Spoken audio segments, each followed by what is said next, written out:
how I package my painting. So, before that, kailangan i-prepare nyo muna lahat ng mga ilalagay nyo sa packaging. Yan, yung certificate of authenticity, wag nyong kakalimutan. Or kung may mga notes kayo, or thank you card, o di kaya artist card, business card, ganyan, pwede nyo din dyan ilagay. Ako kasi ginagawa ko ay bumili na ako ng plastic na kasya yung mga 8 by 8 inches na mga canvas ko.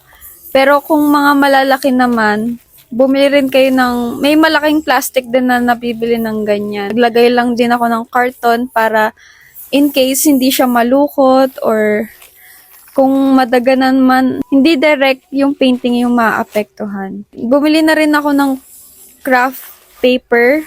Pwede nyo ipangbalot din para kahit pa paano medyo presentable pa rin. Kapag JNT or LBC, much better na bumili na lang din kayo ng pouch, yung ganyan na color black, or humingi kayo sa JNT ng plastic para doon nyo ilagay yung mga paintings ninyo. Pero yung ganyang packaging ko kasi ay applicable lang sa mga maliliit na paintings.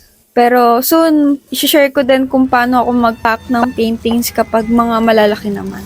So, that's it. Thank you for watching. I hope naka-help itong video na. Siya na lang po.